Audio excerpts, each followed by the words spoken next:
Like Marmite, Brexit, and whether you should put your milk in before or after the water when you make your tea, obviously before, the BMW X4 polarises opinion.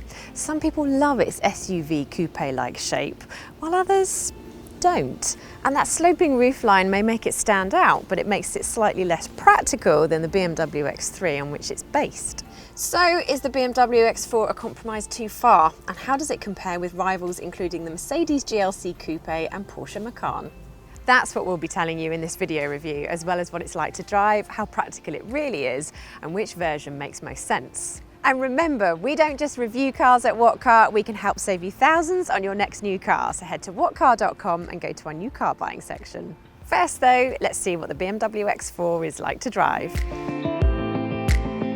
Diesel is very much the order of the day with the X4, with only one petrol engine on offer.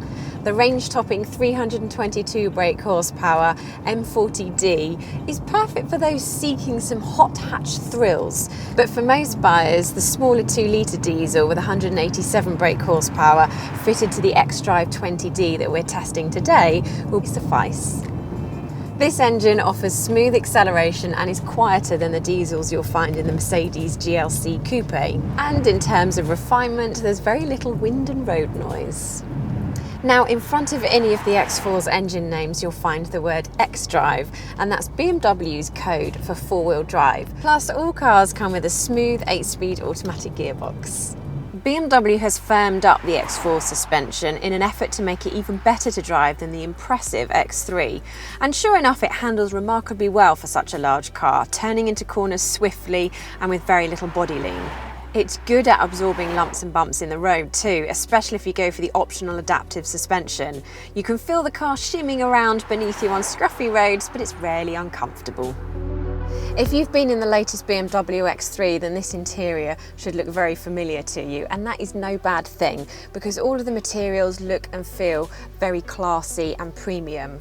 In terms of visibility, you sit high up so you do get a great view. Out the back is not quite so good, however, you get front parking sensors and rear parking sensors, as well as a reversing camera if parking is not your strong point, fear not. And the seat, well, the driver's seat is very comfortable, it offers plenty of adjustment. We just think it's a little stingy of BMW that you have to pay extra for adjustable lumbar support, but it's definitely worth going for and it's not a huge cost.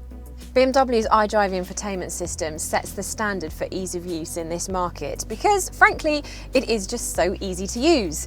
You can navigate through the menus, clearly see what you're doing, and you can keep one eye on the road and one eye on this using the rotary dial, which just means it is far less distracting than a touchscreen-only system.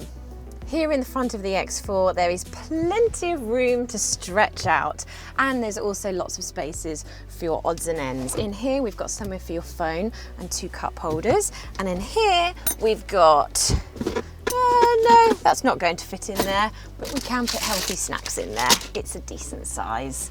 And we've got door bins, which have got another section there to keep the bottles separate, and the glove box is a decent size. Move into the back and it is a different story altogether. This sloping roofline means it's actually quite squishy in here. If you're 6 foot, you probably will not like it at all. We've got a decent armrest here if you are sitting in these outside seats, but sit in the middle seat and even my head's almost touching the roofline. These rear doors are also quite small, so getting in and out can sometimes be less than dignified. What about the boot?